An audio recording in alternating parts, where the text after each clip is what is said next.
Oh Bapak Saudara, adik-adikku sekalian, para ulama, apa yang saya ingin sampaikan adalah kerajaan-kerajaan Islam ini kemudian berkembang sampai ketika Indonesia merdeka, ada 200 kerajaan Islam di negeri Nusantara ini. Dari mulai Aceh sampai ke Raja Ampat Papua. Raja Ampat Papua itu Islam sampai sekarang.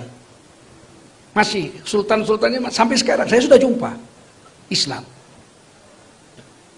Nah, jadi jangan dipikir negeri ini ketika penjajah Belanda datang negeri yang biadab. Negeri ini negeri yang bermartabat. Negeri yang punya raja, punya rakyat, punya mufti, punya syariat. Kemudian beberapa ratus tahun yang lalu di Minangkabau dibuat perjanjian antara tokoh adat dengan tokoh ulama. Adat bersendi, syarak bersendi, kitabullah. Syarak mengato, adat memakai. Itu jauh sebelum ada Republik Indonesia. Republik Indonesia belum muncul apa-apa, belum ada. Nggak ada itu, belum ada. Masih disebut negeri Nusantara, Al-Jawi. Dan sebelum Indonesia merdeka, ulama di Sumatera Barat ini masih kerabat kakek saya, Syekh Ahmad Khotib Minangkabau, itu jadi imam dan khotib di Masjidil Haram. Bersama Syekh Zaini Dahlan, orang Arab. Mengajarkan ulama-ulama di Nusantara ini salah satunya Hasyim Asy'ari pulang mendirikan NU tahun 1926, tapi Kiai Haji Ahmad Dahlan ini, Muhammad Darwis ini ganti nama pulang. Namanya Muhammad Darwis. Pulang digantinya, diambilnya nama gurunya. Ahmad Khotib diambilnya Ahmadnya. Guru yang kedua Zaini Dahlan, ini imam dan khotib Masjidil Haram, diambil Dahlannya. Muhammad Darwis sampai di Indonesia menjadi Kiai Haji Ahmad Dahlan, itu nama gurunya. Kemudian dia mendirikan Muhammadiyah tahun 1912. Jauh sebelum NU. NU 1926. Nah, Bapak-bapak saudara, ketika memperjuangkan Indonesia merdeka, ada banyak ormas Islam berdiri. 1901 Jamiatul Khairat di Tanah Abang. 1905 Syarikat Dagang Islam. 1912 Muhammadiyah. 1916 Matlaul Anwar di Jawa Barat, di Banten. 1923 Persis, Persatuan Islam di Bandung. 1926 Al-Wasliyah di Sumatera Utara. 1926 juga NU di Jawa Timur. 1934 Al-Ittihadiyah. Di sini ada Persatuan Tarbiyah Islamiyah. Yang mendirikannya Injik Canduang, Syekh Abbas, bapak daripada Sirajuddin Abbas, Qadi Abbas di Padang Laweh. Kemudian Syekh Sa'ad Mungka dan kakek guru saya, Syekh Abdul Wahid Padang Japang Sudiki Payakumbuh. Kemudian berdiri Persatuan Ulama seluruh Aceh. Kemudian berdiri Al-Irsyad, kemudian berdiri Nahdlatul Wathon. Ini semua ormas-ormas Islam berdiri untuk memerdekakan Republik Indonesia. Dan pendirinya semua pakai jubah serban. Tidak ada yang pakai batik.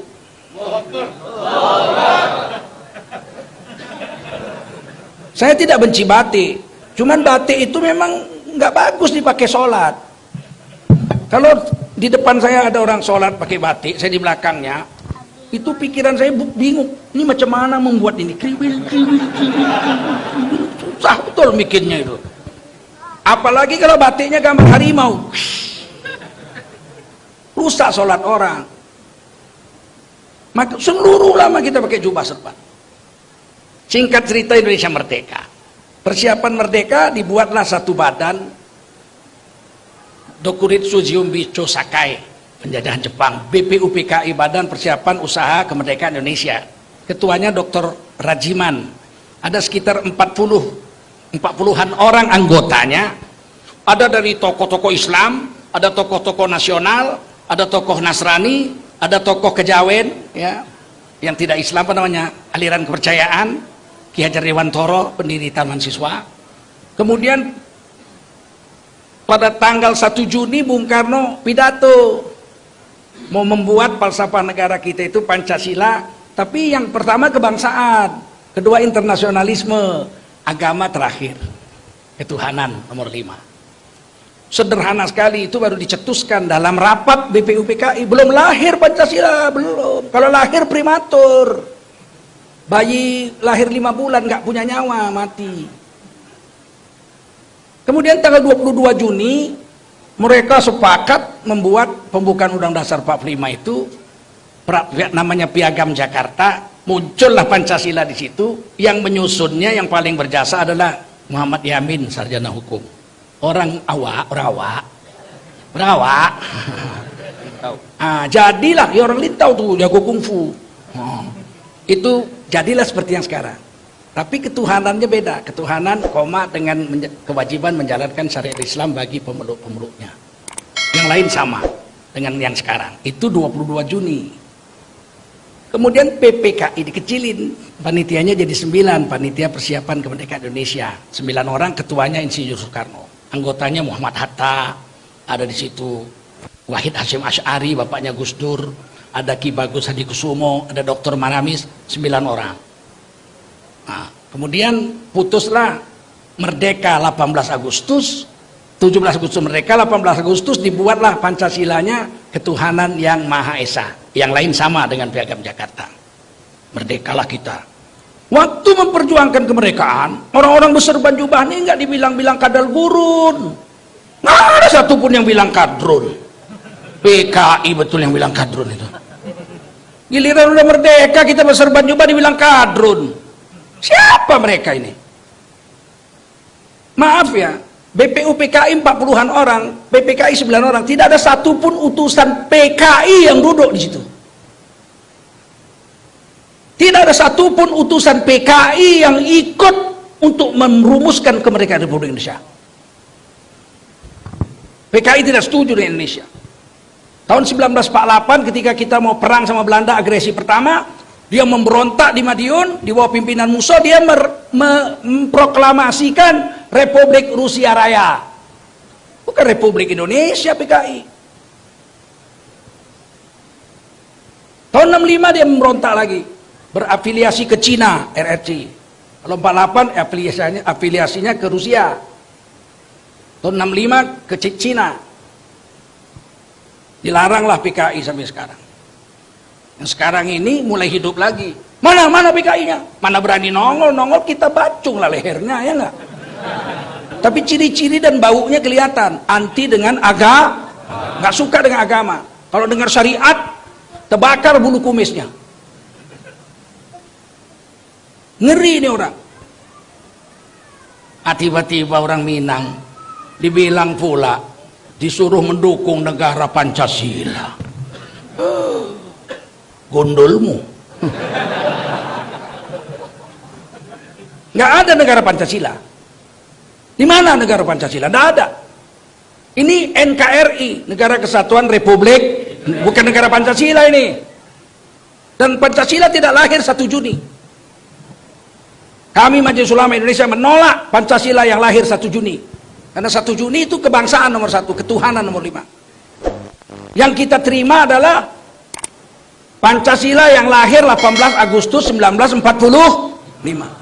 Bukan 1 Juni. Ini penyelewengan sejarah. Tiba-tiba Pancasila mau diperas jadi Trisila. Ketuhanannya ketuhanan yang berkebudayaan. Mau kalian? Itu baru mau dibuat undang-undangnya. HIP, haluan ideologi Pancasila. Baru mau dibuat. Untuk apa dibuat? Untuk menangkap ulama-ulama yang keberatan kalau dibuat ketuhanan berkebudayaan. Belum bisa ditangkap, belum ada undang-undang. Mereka sudah buat 6 tahun ini. Ketuhanan berkebudayaan itu sudah dibuatnya 6 tahun ini. Kita nggak mau, karena ketuhanan itu mesti berdasarkan syariat, Quran dan Sun. Mana ada ketuhanan pakai budaya? Ketuhanan itu wahyu, budaya pemikiran orang. Bagaimana bisa ketuhanan dengan wahyu dijadikan satu? Nggak bisa. Mereka buat 3 tahun yang lalu kurang lebih diadakan Isra dan Mi'raj di Istana Negara. Dipanggil pembaca Qurannya orang Medan, juara MTQ internasional. Bapaknya kawan saya. Diumumkan pembacaan ayat suci Al-Quran pada malam hari ini akan dibacakan oleh si Fulan bin Fulan, dosen Universitas Islam Negeri Yogyakarta, dengan membacakan surah Al-Isra ayat 1 sampai sekian dan surah An-Najm ayat 1 sampai sekian dengan membawakan langgam lagu Nusantara. Apa ini? Baca Quran Nusantara. Teringat aku Kus Plus banyak Nusantaranya itu. Di Nusantara yang indah, rumahku ding ding ding ding, engkau harus tahu. Blak tebak tak ding. Wah, ini Nusantara nih. Tiba-tiba keluar pakai baju jas hitam. Mana ada Nusantara pakai jas? Gak ada orang Melayu, Minang, Teluk Blango, ya enggak? Orang Aceh, Maketup. Orang Jawa pakai belangkon, pakai basket, pakai sarung. Orang Papua pakai koteka. Mana ada orang Nusantara pakai jas? Gak ada. Tiba-tiba baca Qur'annya rupanya yang lagu Jawa. Subhanalladzi asra bi 'abdihi lailam minal masjidil haram. Kalau aku ada itu ku cabut kumisnya, betul. Menghina sekali dia dengan agama kita, betul nggak? Dia bilang Allah, inna anzalnahu Qur'anan Arabiyya la'allakum ta'qilun. Sesungguhnya kami turunkan Quran ini pakai bahasa Arab agar kau pakai akalmu ini. Orang Quran bahasa Arab kok lagunya lagu Jawa. Sunan Kalijogo orang Jawa asli, Wali Songo, nggak ngajarkan baca Quran lagu Jawa di tanah Jawa dia. Sedangkan lagu Arab aja kalau Romal nggak boleh dipakai. Tola'al badru alaina, itu kan sudah waktu Nabi datang udah dinyanyiin itu 1442 tahun yang lalu. Nggak boleh lagu Arab seperti itu dipakai baca Quran. Wadduha walaili idza saja, nggak boleh itu.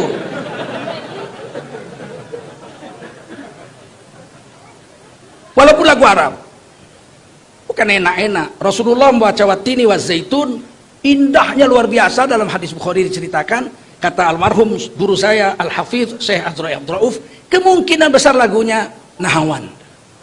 Jadi sudah ada.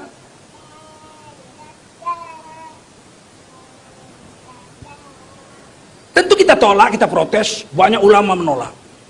Tapi ada juga yang membela, itu sialnya itu. Ada juga, nggak apa-apa, mau lagu Jawa ya nggak apa-apa.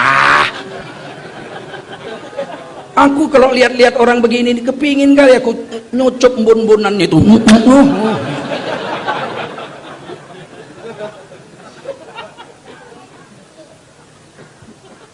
Kita protes seluruh Indonesia, dia nggak jadi buat musabaqah tilawatil Quran tingkat nasional pertama dengan lagu-lagu Nusantara, dibatalkan. Sudah diumumkan di Manado penutupan seleksi tilawatil Quran oleh Menteri Agama Lukman Hakim Saifuddin. Karena derasnya protes, nggak jadi. Tapi kita yang protes nggak bisa ditangkap, nggak ada undang-undang. Ini mau dibikinkan rancangan undang-undang HIP. Siapa menolak ketuhanan berkebudayaan, kalau itu dia jadi undang-undang, ditangkap. Yang nolak ditangkap karena melanggar undang-undang. Paham, Glenn? Maka MUI seluruh Indonesia menolak. Tanda tangan 34 provinsi. NU nolak, Muhammadiyah nolak, Matlaul Anwar nolak, semua nolak. Al-Wasliyah segala macam Matlaul Anwar semua nolak. Karena ini bahaya ini. Sedangkan kebudayaan aja kalau nggak cocok dengan ragam budayanya ditolak orang. Nyanyi aja lah. Nyanyi Minang itu baru enak didengar kalau cengkoknya cengkok Minang. Percaya? Aku contohkan.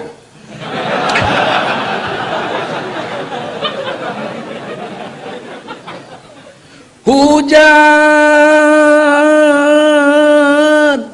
jikalau hujan hati dan ibu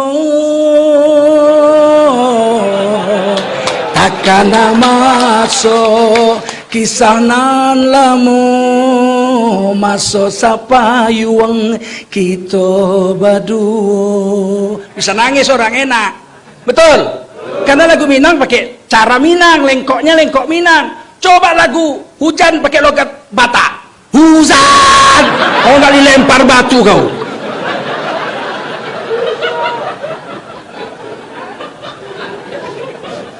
Enggak, saya cuma mau kasih contoh bahayanya ketuhanan yang